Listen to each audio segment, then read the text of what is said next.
इस वक्त ही आपको बताएं कि बड़ी खबर ये है इंटरनेशनल मुद्दों से जुड़ी हुई कि यूएई ने ईरान से अपने सारे नाते, कारोबार से लेकर लेन देन तक सब कुछ बंद कर दिया है, सारे नाते तोड़ दिए हैं।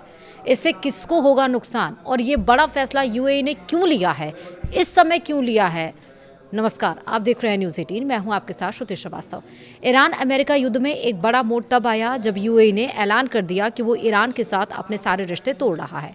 उसने ये कदम ऐसी स्थिति में उठाया है जब ईरान की ओर से संयुक्त अरब अमीरात पर 2 बैलिस्टिक मिसाइलें दागी गई हैं। जी हां, दरअसल मध्य पूर्व में बढ़ते तनाव के बीच संयुक्त अरब अमीरात ने ईरान के खिलाफ बड़ा आर्थिक कदम उठाया है। यूएई ने ईरान के साथ सभी व्यापार, कमर्शियल गतिविधियां और ट्रेडिंग को लेकर अगले आदेश तक रोकने का ऐलान दिया है। यूएई के विदेश मंत्रालय की संचार निदेशक अफरा अल हमेली ने कहा है कि यह फैसला क्षेत्रीय तनाव बढ़ने और क्षेत्रीय और अंतर्राष्ट्रीय सुरक्षा को लेकर बढ़ती चिंताओं के कारण लिया गया है।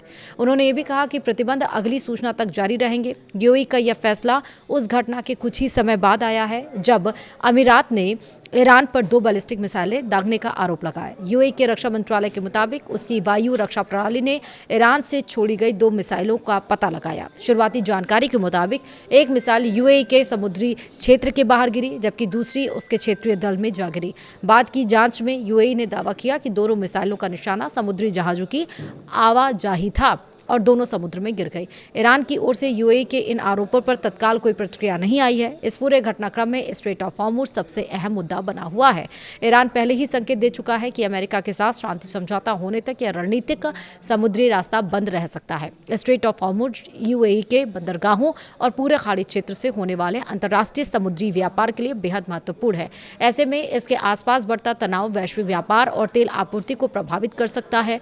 यूएई ने कहा है कि वह क्षेत्र में शांति, बातचीत और सहयोग के रास्ते को लेकर अब भी सकारात्मक है। हालांकि सुरक्षा को देखते हुए आर्थिक संबंधों पर रोक लगाने का फैसला किया गया है। वहीं पश्चिम एशिया में युद्ध शुरू होने के बाद यूएई ने दावा किया था कि उसे करीब 3000 ईरानी मिसाइलों और ड्रोन का सामना करना पड़ा था। हालांकि इस युद्ध को लेकर जून में एक समझौता लागू होने के बाद यूएई ने हमले नहीं होने की बात कही थी, लेकिन अब इसकी मियाद भी खत्म हो चुकी है। ऐसे में ईरान के साथ व्यापारिक रिश्ते रोकने का यूएई का फैसला दोनों देशों के बीच बढ़ते तनाव को एक नए और गंभीर स्तर पर पहुंचाता दिखाई दे रहा है। वैसे तो ईरान युद्ध के दरमियान तेहरान के सबसे ज़्यादा हमले झेलने वाला देश यूएई ही रहा है।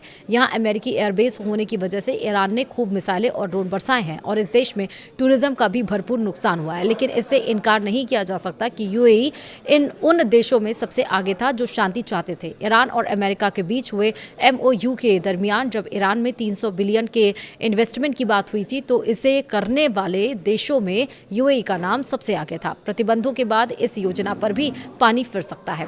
आपको ये भी बता दें कि ये फैसला सारे रिश्ते तोड़ने का, जैसा मैंने आपको बताया कि यूएई का ये फैसला ईरान से जुड़े एक नए मिसाइल विवाद के बाद आया है। इससे दोनों देशों के बीच हाल में सुधर रहे रिश्तों का बड़ा झटका लगा है।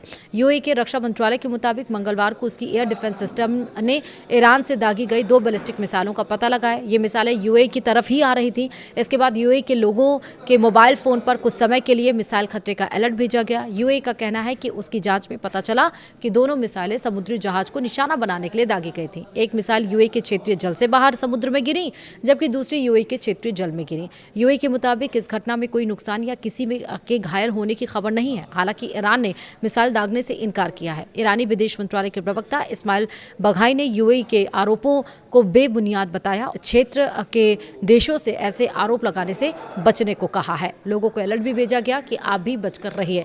फिलहाल यूएई का ऐलान पर देखना होगा ईरान की प्रतिक्रिया क्या आती है, क्योंकि इससे बड़ा नुकसान तो हो सकता है। वीडियो में इतना ही। नमस्कार।